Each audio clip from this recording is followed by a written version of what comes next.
Okay, let's talk about another colligative property which has an effect on other colligative properties like boiling point, and that is the vapor pressure of the solution.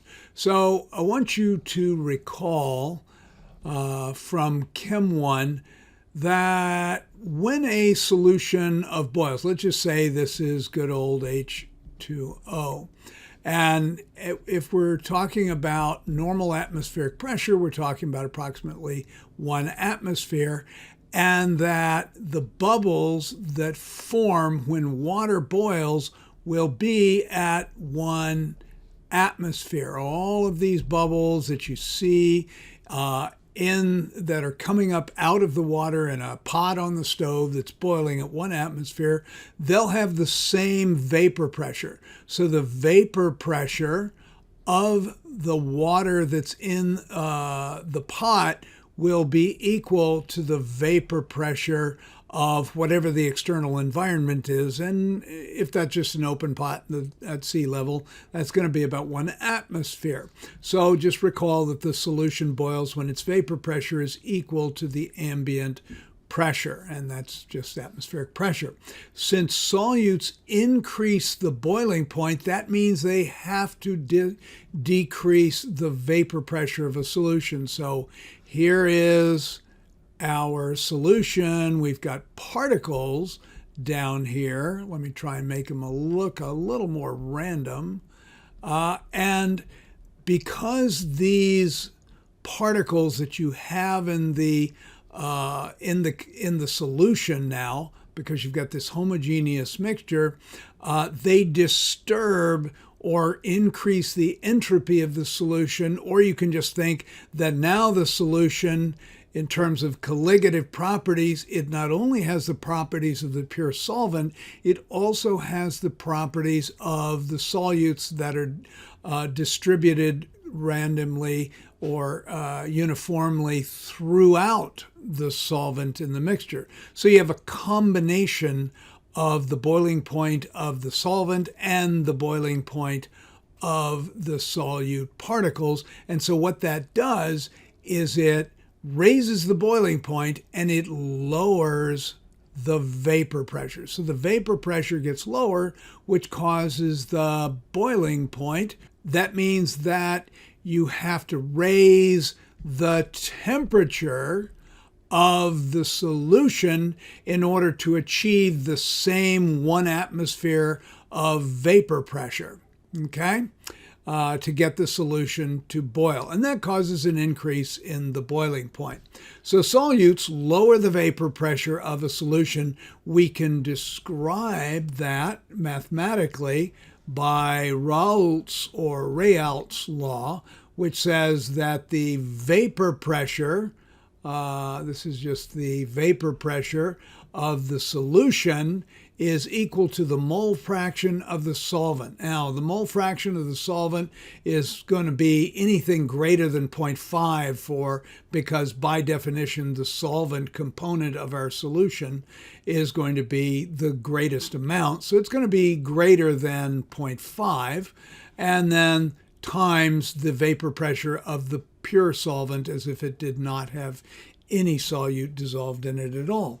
So here's your pure solvent. This is the P superscript 0. It's the standard vapor pressure of the pure solvent, 25 degrees Celsius, at 1 atmosphere pressure.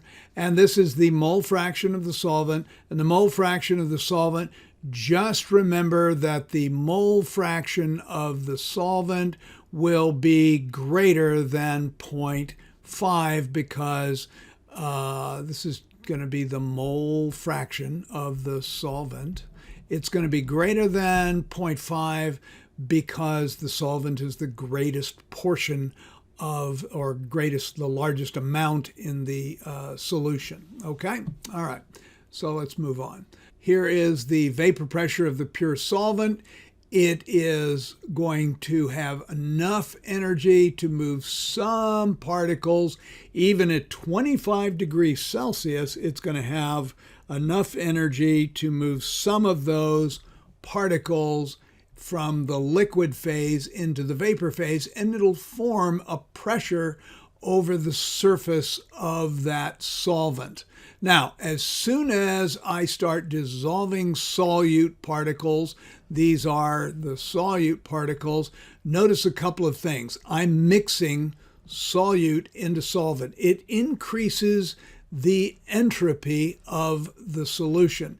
And in increasing the entropy of the solution, one of the things that it does is it reduces the entropic drive to move solvent particles into the vapor phase because it's already disordered as it is. Because remember, the big advantage of moving solvent particles from a liquid into the vapor phase is an increase in entropy. So as soon as you dissolve solute particles in, you've already increased the entropy. And so the vapor pressure is lower. The drive to move solvent particles into the vapor phase is now lower because the entropy has already been increased. So it's just not as big a drive to move those solvent particles into the vapor phase. The other way to think about it, which is maybe a little bit simpler, is that you've got a solution here now.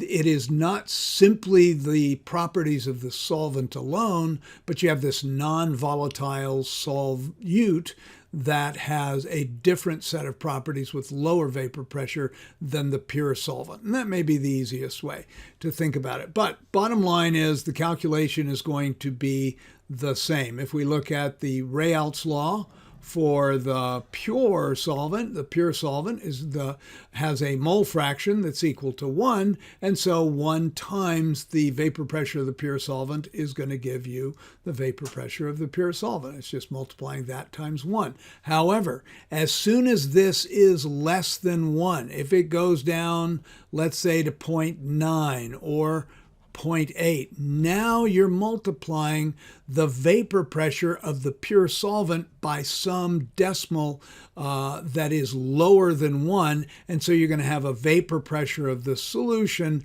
that is less than the vapor pressure of the pure solvent. Okay, so this is going to be the vapor pressure of the solution. And it's going to be less than the vapor pressure of the pure solvent. So let's do an example problem using Raoult's law.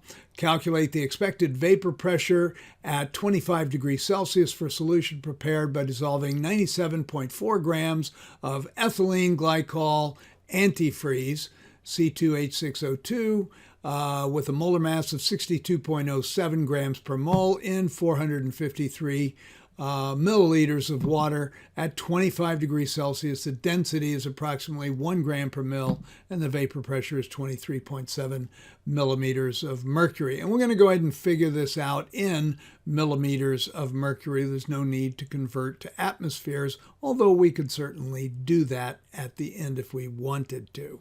Okay, the first thing we need to do, if we look at the Raoult's law, which is the vapor pressure of the solution, this is just going to be vapor pressure of the solution is equal to the mole fraction of the solvent. Remember that mole fraction of the solvent is just going to be moles of solvent divided by total moles. And then all we have to do is multiply that times the vapor pressure of the pure solvent, and that's given to us in the problem, and that is 23.7. So 23.7, and that is going to be in millimeters of mercury. So we know that the vapor pressure of the solution is going to be less than that. All we have to do is figure out the mole fraction of the solvent. First thing we need, X moles of our compound, which is antifreeze, C2H6O2, and that is simply going to be the 97.4 grams of ethylene glycol, that's the antifreeze, divide by its molar mass, which is given in the problem, 62.07 grams per mole. And that gives us 1.57 moles. That's quite a bit. And then we need the number of moles of water. So X moles of good old H2O. We need, let's see, they've given us 453 milliliters of water. That's 453 milliliters of H2O. But we're going to go ahead and assume the density of water is 1 gram per milliliter, so that's 1.00 grams per mil, which gives us 453 grams. And then last but not least, we know that it's 18.02 grams for every 1 mole. And so milliliters cancels, grams of water cancels, and that gives us 25.1 moles of water. So we've got 25.1 moles of water. To get the total number of moles, we're simply going to add these two guys up, 25.1 plus 1.47. So I'll just go ahead and add that right here, 1.57 moles. I think I said 47, I meant. So 25.1 plus 1.57 gives me 26.7 moles total. Let's go ahead and get the mole fraction of water. So this is going to be the mole fraction. Okay, that's what that big italic X is. It's just the moles of H2O divided by total moles. Because remember, what we want here is the mole fraction not of the solute, but of the solvent. That's the big mistake. We want mole fraction of the solvent. And so that's going to be 25.1 moles divided by 26.7 moles. And that gives me, it looks like, a mole fraction of H2O, our solvent, that's equal to 0.941. There are no units to mole fraction. It's just a ratio. So here we go. The vapor pressure of the solution using Raoult's law will simply equal the mole fraction of solvent, which is 0.941. I told you it's going to be a large value, times the vapor pressure of the pure solvent, which is 23.7 millimeters of mercury. And when I do that, I get an answer that's 22.4 millimeters of mercury. So our vapor pressure of pure solvent by the addition of 97.4 grams of ethylene glycol was lowered to 22.4 millimeters of mercury. And what that lowering of that vapor pressure is going to do is it's going to cause the boiling point temperature to rise. That is, you're going to have to increase the temperature of that solution to get it to boil because the vapor pressure has been lowered reference to the pure solvent. Okay, that's Raoult's law.